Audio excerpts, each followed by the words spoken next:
Hi everyone, welcome back to day by day classes. जैसा कि हमने पहले पढ़ा था कि पिछली क्लास में कि फ्रांस को रेवोल्यूशन करने से कैसे उसको डेमोक्रेसी मतलब रिपब्लिक हासिल हुआ, मतलब उसकी कंट्री कैसे रिपब्लिक हुई। पहले उसकी कंट्री मोनार्ची थी, मोनार्ची से वो कॉन्स्टिट्यूशनल मोनार्ची बनी और कॉन्स्टिट्यूशनल मोनार्ची से वो फिर रिपब्लिक बनी। तो रिपब्लिक बनने के बाद क्या क्या चीजें हुई फ्रांस में, उसके बारे में हम आगे के टॉपिक्स में पढ़ेंगे। तो थर्ड टॉपिक था जिसमें था फ्रांस बिकम रिपब्लिक।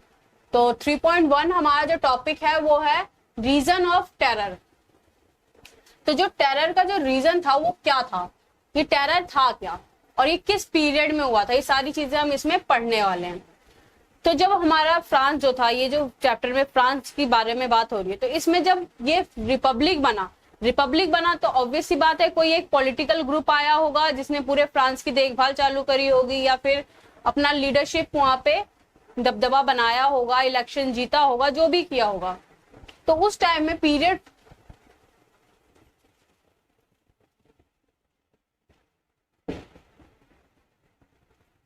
तो यहाँ पे पीरियड दिया हुआ है हमें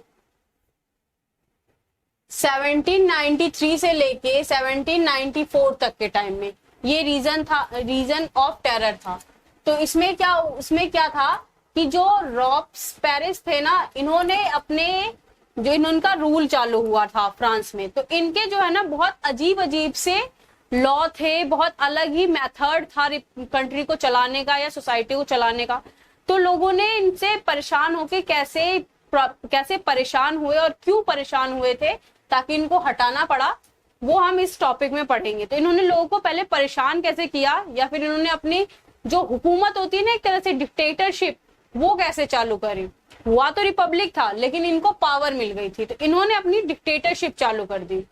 इन्होंने उन हर लोगों को अपना दुश्मन मान लिया जो कि एक्स नॉवल्स थे, क्लेगरी थे और इवन जो उनकी खुद की पार्टी के जो मेंबर थे, member of other political parties, दूसरी पार्टी के भी मेंबर और खुद की पार्टी के भी जो मेंबर्स थे, जो इनके मेथड से नाराजगी जताते या रिफ्यूज करते इनके मेथड को यूज करने से, ये उन सबको अपना दुश्मन मान बैठे थे।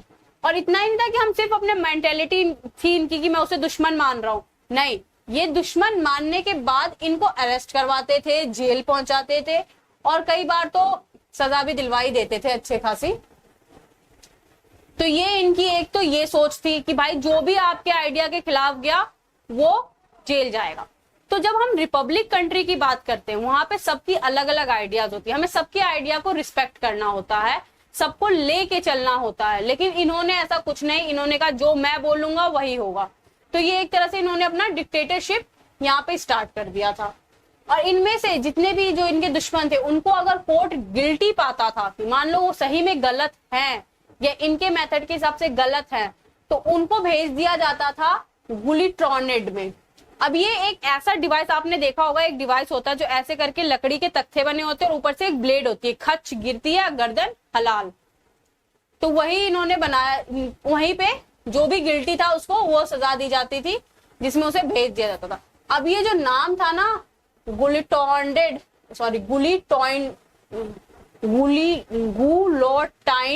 जो नाम था, ये इसके इन्वेंटर के नाम पे पड़ा था। ये रहे इनके इन्वेंटर का नाम, सेम नाम था दोनों का, और इन्वेंटर के नाम पे ही उसके सजा देने के हथियार का भी नाम रखा गया था।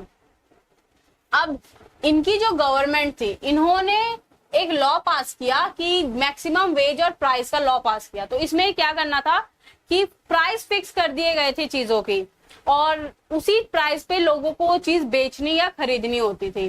जैसे कि इन्होंने जबरदस्ती जो किसान थे, जो पीजेंट्स थे, उनको जबरदस्ती बोला कि अपने गेन्स को सिटी में सेल करो और फिक्स प्राइस, जो गवर्नमेंट के प्राइस फिक्स है उसी प्राइस पे तुम्हें इसे सेल करना है। और इन्होंने जो व्हाइट फ्लोर था,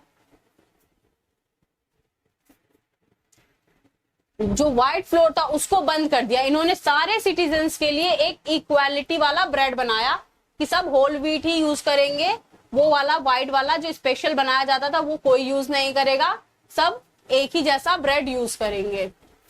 ये दो चीज इन्होंने ब्रेड और किसानों के लिए किया था। उसके बाद इनके नजर में सारी चीजें इक्वल होनी चाहिए थी, तो इन्होंने जो एड्रेस करने का एक तरीका होता है, जैसे कि हम लोग किसी को अंकल आंटी बोलते हैं, हमें जो सिखाया जाता है बचपन में, तो फ्रांस में जो था ना, मेंस को मॉन्श्योर माने सर, और मैडम को कहा जाता था फ्रांस में वुमेन्स को। तो ये इन लोगों ने हटा, सारे लोगों को यही कहना था, सारे फ्रेंच वाले को, चाहे वो कोई सा भी सिटीजन क्यों ना हो।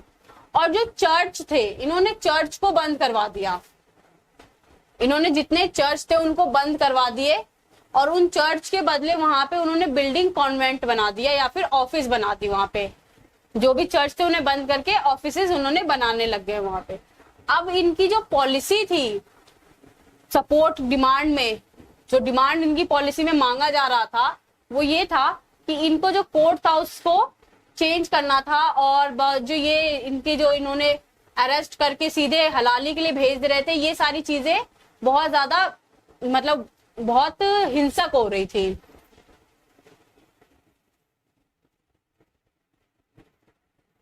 अब ऐसे आप गिल्टी पाते जाओगे, मारते जाओगे, ये तो बहुत कुछ ज्यादा ठीक नहीं था, खराबी चीज थी। ऐसे हथियार ही क्यों बनाने जो ऐसी सजा दे। हमारे इंडिया में भी अगर फांसी की सजा दी जाती है तो काफी सोच समझ के दी जाती है, लेकिन ये इनके साथ ऐसा नहीं था। तो जब ऐसा आप एकदम से करने जाओगे, आप बकरों की तरह इंसानों को हलाल करते जाओगे, तो कितने दिन आप राज में रहोगे भैया। तो इनका राज भी खत्म हो गया। और जब इनका राज खत्म हुआ, ये जो जैकोबिन गवर्नमेंट थी, जैकोबिन क्लब्स के बारे में हमने पढ़ा था ना कि जैकोबिन क्लब बहुत ज्यादा फेमस पॉलिटिकल क्लब था फ्रांस का उस टाइम का। तो जब इसी क्लब से वो भैया भी रिलेट करते थे। तो जब इनकी गवर्नमेंट खत्म हुई, तो जो वेल्थियर मिडिल क्लास थी, मतलब जो अमीर मिडिल क्लास थी, मिडिल क्लास में भी दो टाइप आती है, एक पुअर मिडिल क्लास, एक वेल्थियर मिडिल क्लास, उनको पावर मिल गई। उन्होंने अपना नया कॉन्स्टिट्यूशन बना दिया, और उन्होंने उन लोगों के वोट को डिनाई कर दिया जिनके पास प्रॉपर्टी नहीं थी, उनको वोट ही नहीं देना। अब इतनी मेहनत से तो वोटिंग का राइट मिला था, वो भी ले लिया। और इन्होंने गवर्नमेंट में 2 इलेक्टेड लेजिस्लेटिव काउंसिल बनाए। 2 इसलिए बनाए क्योंकि जो एक था जब, तो वो भैया उसने तो स्टार्ट कर दिया था अपना दादागिरी जमाना। तो इन्होंने कहा नहीं, 2 बंदे होंगे तो इसमें ये लोग दादागिरी नहीं करेंगे और सेफ गार्ड रहेगा, सारी चीजें अच्छे से करेगी। क्योंकि 1 मैन एग्जीक्यूटिव जो अंडर थी जैकोबिन के, उसमें तो पावर सही से चल नहीं रही थी। अब जो ये director often changed with the legislative council, और जो डायरेक्टर होते थे उनको जो लेजिस्लेटिव काउंसिल थी वो हमेशा उन पे नजर रखती थी, हमेशा चीजें देखती रहती थी। और पॉलिटिकली इंस्टेब्लिश होने लग गया, तो उसी की वजह से वहां पे मिलिट्री डिक्टेटर जो स्टार्ट हो गए वो थे नेपोलियन बोनापार्ट।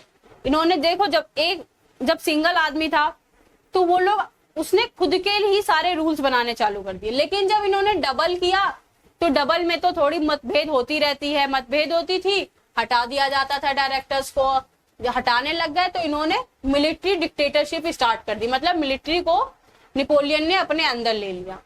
अब इतनी सारी चेंजेस के बावजूद जो एक आइडिया था जो बदला नहीं लोगों में, वो एक ही आइडिया था कि कैसे करके फ्रीडम मिले सबको, इक्वालिटी मिले लॉ के सामने, और सभी को इंस्पायर कैसे किया जाए कि वो पॉलिटिकल मूवमेंट में मोटिवेट कैसे किया जाए, उनकी आइडियाज को कैसे चेंज किया जाए। ये सारी चीजें सिर्फ फ्रांस में ही नहीं बाकी पूरे यूरोप में भी फैलने लग गई उस सेंचुरी में। तो इतना सब तो हमने पढ़ लिया कि सारी चीजें हुई, हाँ चलो लोगों के हाथ में पावर आई, लोगों के हाथ से पावर गई, हलाली की गई, जो भी किया गया, मिलिट्री की वॉर हुई, जो भी चीजें हुई। लेकिन इन सब चीजों में एक ऐसा ग्रुप था जिसको कुछ भी नहीं मिला, और वो ग्रुप था वुमेन्स का। उन्होंने हर जगह मेंस का सपोर्ट किया था। जब मेंस वॉर लड़ने गए उन्होंने घर संभाला था, अपने बच्चों की देखभाल की थी, फैमिली के लिए पैसा कमाया था। जब रेवोल्यूशन हो रहा था तो वो मेंस के साथ रेवोल्यूशन में भी शामिल थे, सिर्फ इसी कारण कि शायद उनको भी इक्वालिटी मिले, मेंस के बराबर उनको भी वोटिंग का राइट मिले। बट आपको विश्वास नहीं होगा, ऐसा हुआ नहीं। 200 साल तक इन्होंने इसके लिए आंदोलन किया। मतलब वुमेन्स को फ्रांस में वोटिंग के लिए 200 साल तक इंतजार करना पड़ा। ये फ्रांस की हालत है, मतलब वुमेन्स जो आज हम सोचते हैं कि वेस्टर्न कंट्रीज की वुमेन्स काफी ओपन माइंडेड है, काफी छूट मिली है उनको, वो कुछ भी कर सकती है, हम इंडिया के मुकाबले ऐसा ही सोचते हैं कि वहां की औरतों की जिंदगी अच्छी है, उनके कपड़े, उनकी सारी चीजें, हम हमेशा तो उनके लिए जो है ना ऐसा करते हैं कि हाँ काश हमारी लाइफ भी वैसी होती। बट इस हिस्ट्री से हमें पता चलता है कि नहीं, उनकी लाइफ स्टार्टिंग से ऐसी नहीं थी, उन्होंने बहुत स्ट्रगल किया तब जाके उनको वोटिंग के राइट मिले। हमारी कंट्री आजाद हुई थी और आजाद होने के साथ हमें वोटिंग के राइट मिल गए थे, हर वुमेन्स को वोटिंग के राइट मिल गए थे जो 18 से ऊपर की थी। बट वेस्टर्न कंट्री बहुत सारी थी जिन्होंने वोटिंग के राइट देने में, फ्रांस ने तो 200 साल लगाया, और कुछ ऐसी भी थी जिन्होंने हमें देख के ये चीज अडॉप्ट की कि वुमेन्स को भी राइट मिलना चाहिए। मतलब वहां की औरतों ने काफी स्ट्रगल किया है, शायद इसलिए आज वो इतना ज्यादा इंजॉय भी कर रही है। हमने तो किया ही नहीं है, हमें तो कुछ करना ही नहीं, सास बहू और साजिश देखनी है बस दोपहर में। फ्रॉम द वेरी बिगनिंग, जो शुरू से ही सारी जो वुमेन थी वो इम्पोर्टेंट अपना मतलब एक्टिवली पार्टिसिपेट कर रही थी हर एक इम्पोर्टेंट चेंज में। जो भी चेंज आ रहा था, जो भी रेवोल्यूशन आ रहा था, उन सब में, हर एक मूवमेंट में वो गवर्नमेंट के साथ थी ताकि उनकी लाइफ आसान हो सके, उनकी लाइफ इंप्रूव हो सके। ज्यादातर जो थर्ड स्टेट की वुमेन्स थी वो काम करती थी रहने के लिए, और वो ऐसा भी नहीं था कि कुछ ऑफिसर्स वाले काम कर रही हैं, कुछ अच्छे काम कर रही हैं। उनके जो काम थे वो स्मीट ट्रस्ट, लॉन्ड्रियस और फ्लावर बेचना, फ्रूट बेचना, वेजिटेबल बेचना मार्केट में, या फिर डोमेस्टिक सर्वेंट बन के काम करना, यही काम थे उनके। मतलब छोटे छोटे जो काम होते थे वही काम वो लोग कर पाती थी और लोगों के घरों में काम करती थी। तो इससे जो है ना, और ये भी था कि जो थर्ड स्टेट्स की वुमेन थी उनको पढ़ने के लिए भी कोई सपोर्ट नहीं करता था, वो पढ़ नहीं पाती थी, जॉब की ट्रेनिंग नहीं कर पाती थी। मतलब अगर आप जब तक ट्रेनिंग नहीं करोगे आपको अच्छी जॉब कैसे मिलेगी। सिर्फ जो नॉवल और वेल्दियर फैमिली के मेंबर्स होते थे वो अपनी बेटियों को पढ़ाते थे, स्कूल भेजते थे, लेकिन कॉन्वेंट भेजते थे वो लोग पढ़ाने के लिए। बट वहां की औरतों को भी हम ये नहीं कह सकते कि वहां की जो अमीर औरतें थी उनकी लाइफ बहुत आसान थी, नहीं, उनकी लाइफ भी आसान नहीं थी। पढ़ने के बाद उनकी फैमिली उनकी शादी अरेंज करवा देती थी, their family arrange a marriage for them. मतलब उनकी फैमिली जहां बोलेगी, जहां उनका फादर बोलेगा वो वहीं शादी करेंगे। और जितनी भी वर्किंग वुमेन थी उन सबको काम के साथ साथ अपनी फैमिली का भी ध्यान रखना होता था, उनको पानी लाना होता था, उनको ब्रेड के लिए लाइन में लगना होता था, घर के काम करने हैं, बच्चों को संभालना, सब कम। इतना तो चलो सब करने के तैयार थी, बट जो ज्यादा गलत काम उनके साथ ये था कि उनको आदमियों के मुकाबले तनख्वाह कम मिलती थी।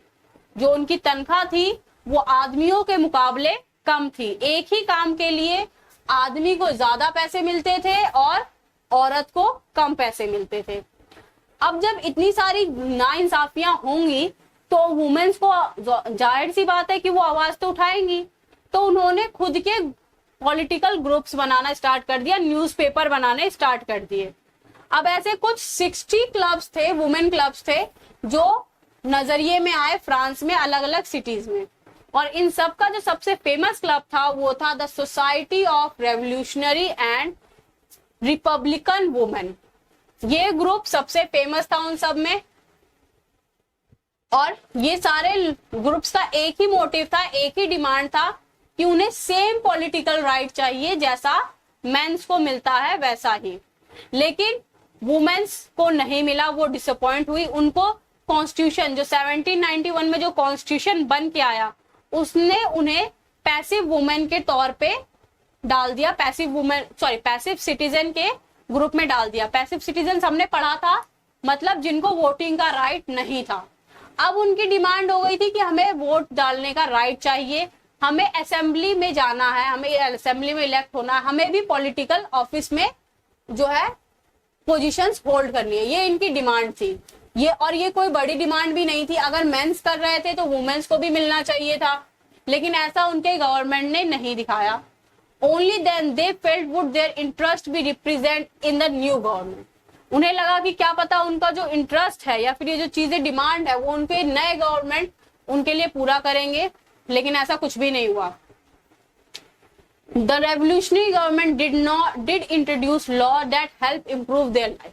उन्होंने ऐसे लॉ तो बनाए जिन्होंने उनकी लाइफ इंप्रूव करी, जैसे कि उनके लिए स्कूलिंग स्टार्ट कर दी कि सारी लड़कियों को कंपलसरी है पढ़ना।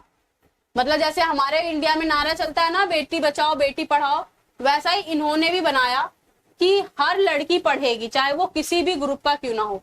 और उनके फादर अब उनकी शादी फोर्सफुली नहीं करवा सकते हैं किसी से भी बिना उनकी मर्जी के। शादी के लिए उन्होंने रजिस्टर्ड बना दिया अंडर सिविल लॉ, की शादी को सिविल लॉ के अंडर रजिस्टर करना पड़ेगा। डिवोर्स को लीगल बना दिया कि डिवोर्स दोनों पार्टी ले सकती है, मैन भी ले सकता है और वुमेन भी ले सकती है। पहले सिर्फ ऐसा था कि मैन को जब मर्जी हुआ वो डिवोर्स ले लेते थे, लेकिन वुमेन्स डिवोर्स के लिए अप्लाई नहीं कर सकती थी। तो उन्होंने जो है वुमेन्स को भी ये राइट दिया कि वो भी डिवोर्स के लिए अप्लाई कर सकती है और अपनी मर्जी से शादी करेगी, पापा की मर्जी से नहीं करेगी, पापा की परी बन के नहीं रहेगी।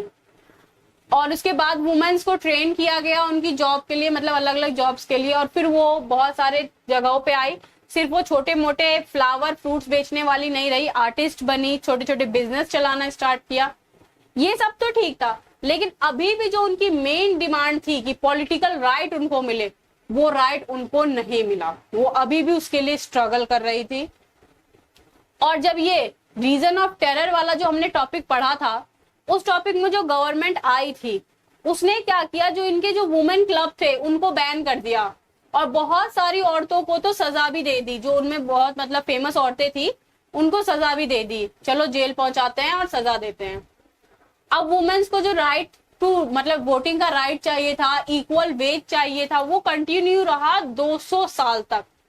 मतलब सिर्फ एक वोटिंग का राइट, जो आज हम में से कितने लोग वोट डालने नहीं जाते हैं, उस राइट के लिए फ्रांस की वुमेन्स 200 ईयर तक स्ट्रगल करती रही। इक्वल वेजेस मतलब तनख्वाह बराबर होनी चाहिए और वोटिंग मिलनी चाहिए, वोटिंग का राइट मिलना चाहिए, इसके लिए उन्होंने 200 ईयर्स तक स्ट्रगल किया।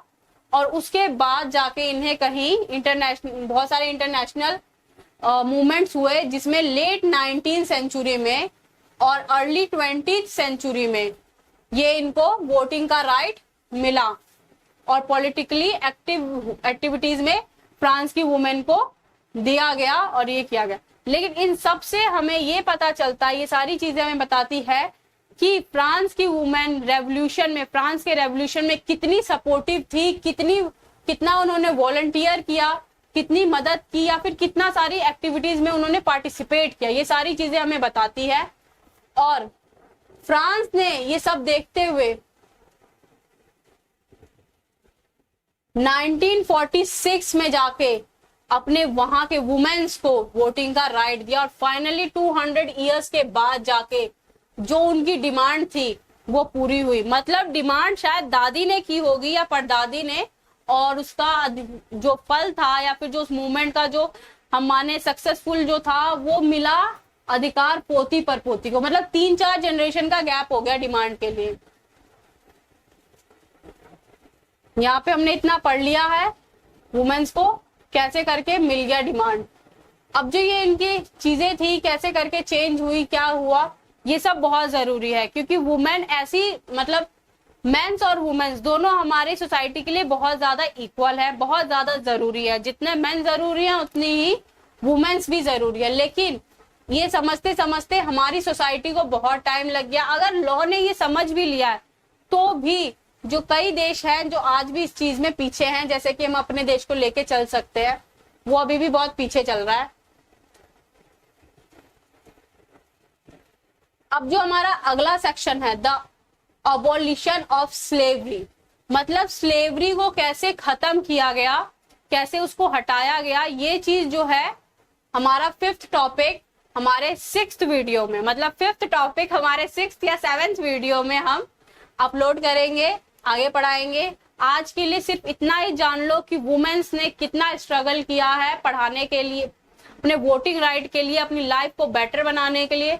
शायद अपनी लाइफ तो उनकी बेटर नहीं बनी, बट हमारी लाइफ उनके स्ट्रगल से बहुत ज्यादा बेटर बन गई है।